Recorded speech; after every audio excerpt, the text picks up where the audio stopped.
Hi, I'm Peter Travers, and this is Popcorn, where we tell you what's going on at the movies. And there's an extraordinary movie around right now called Get Low, starring Robert Duvall, who is pushing 80, and in this movie is playing a hermit who hasn't said a word to anybody in 4 decades. Well, I'm here to tell you that Robert Duvall will be my guest today on Popcorn, and he'll say a lot of words.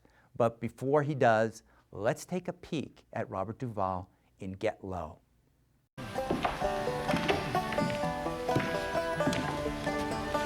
Well, what do you think? I wouldn't know you, sir. Well, maybe the devil won't either. It just might work out.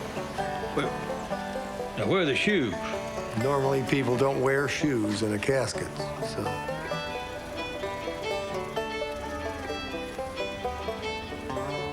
What are you, about 10D? Robert Duvall, welcome to the show. Thank you, sir. It is a pleasure. I can't, even before we talk about Get Low, I have to say that there are people that come on the show who have been in movies, but you kind of are movies. There's a history of that. I've been around a while. But it's more than around. You could be around, Yeah. but you know, starting with Boo Radley in To Kill a Mockingbird. First one. First one. Yeah. And now it's an Oprah Book Club selection. Right. 50 years later. Horton Foote. Yeah, Horton Foote. And this is the new movie that you've done, which Yes. is extraordinary. Yes. And Nice movie. I Thank think you. it would be great that you just explained a little about what your character, Felix, is wanting from Bill Murray, who's the funeral director in the movie. You two, by the way, are quite a team. You should take he's that great act on the road. he's great to work with. Yeah. Great to work with. Yeah. No, my Solid character, to the go. guy, you know, they fictionalize a real life situation. A guy that sets up and goes to his own funeral because he wants to get something off his chest Whatever you want.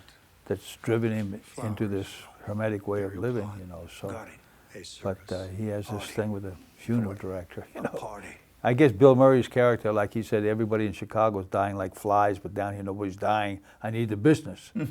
So I'll even go with a fake funeral service, you know. But yes, your character wants to be at his funeral. Yes. He wants to hear what these people say. Yeah, exactly. But he ends up telling his story rather than listening to them. And he didn't know if he could bring it off, so he brings a wonderful black preacher down to but then at the last minute he says he feels he can do it. You know, he can really say what's on his mind. You know, my hearing's not what it was. Sounded like you said you want me to preach at your funeral party with you sitting there.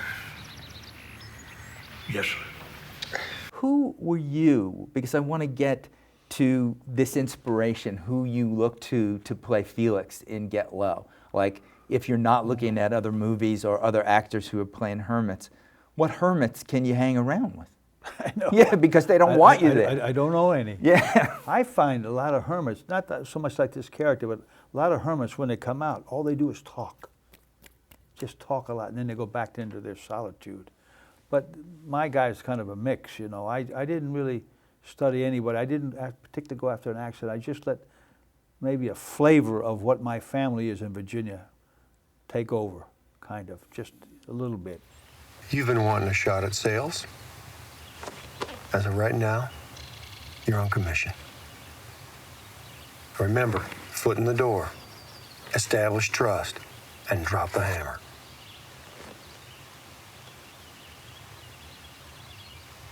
I'd rather you go too. No doubt, but if you don't do this by yourself, you'll never know if you're any good. And you'll never be good if you don't know that you are. I have to bring up Bill Murray a little more to see how you two, with two different kind of acting styles, blended in this movie. Different acting styles, but still you got to have that actor's faith to believe in the situation. Once, you know, it's all action and cut what you do between that, the life you live between those two words. And he was great to work with. I call him like one of the guys that come out of Saturday Night Live is a legitimate actor, not all of them are. And I call him like a very talented smartass. He's a bit of a smartass, Bill Murray, but he's always doing something funny. You know, he's a clever guy. Did you guys have to call him on his special 1-800 number to get him to be in No, the I don't know movie? how they got him to do it, but they got him to do it. And I wrote him a letter to begin with saying it's great to have you on this and, you know, look forward to it. And it was great working with him. Now, your new son-in-law, we'll give him something important. Never. Give him a living, but never discuss the family business with him. What else? Virgil Sollozzo called. Now, we're gonna have to give him a day sometime next week. We'll discuss him when you come back from California. When am I going to California? I want you to go tonight. I want you to talk to this movie big shot and settle his business with Johnny. Now, if there's nothing else, I'd like to go to my daughter's wedding. When you and Brando were doing The Godfather together, did you discuss movies? Acting? Not too much, because he didn't like movies. I always said, you should have played Othello.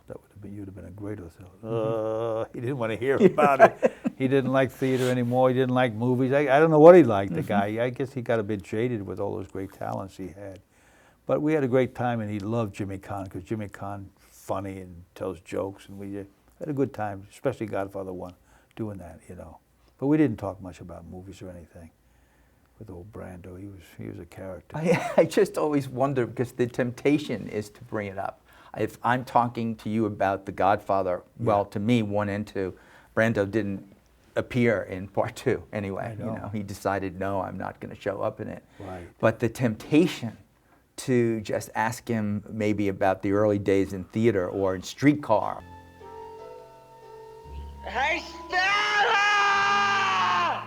Oh, I did. I asked him certain things, but you know, he said, you know, after like 200 performances, it gets so boring. You know, I hear one of his great performances was Truckline Cafe, where he came on like for 3 minutes. It was astounding, although it didn't last long. But we talked to him, but he didn't like to talk about the business, or I don't know what he liked. I didn't get that close to him, you know. I mean, I talked to him about 9 or 10 years ago. Somehow I sent him a copy of The Apostle, and he really liked it. He wrote me a letter and everything. I like that letter on my wall almost as much as my Oscar, more maybe. He liked that, and Billy Graham liked it, so I got it from 2 sides, the secular and the religious, when I did The Apostle, so it was nice. Do you remember what he said, what those words were in that note to you? Yeah, it's kind of personal. I don't it is. Yeah, it's well, just no, saying, it was nice. It was nice what he said. But the closing remarks were, don't look for the tangerine, it doesn't exist. Whatever that means. Maybe. Remember that, people. Maybe don't look for that tangerine. Maybe it's just not been there. married a few times, I got it right, maybe. Maybe that's what he means, you know. I didn't know him that well. I didn't know. Some other people know him a lot better. But we had a good time doing Godfather 1 with him. It was really nice. When you are talking to a filmmaker, because Crazy Heart was the last one. Right. And it's a small part in that, but it's so full, it's just haunted by Tender Mercies to me. Yeah. He's terrific and wonderful as Jeff Bridges is. Yeah, he's wonderful. Yeah, and he's got his Oscar for it. Absolutely. He deserves it.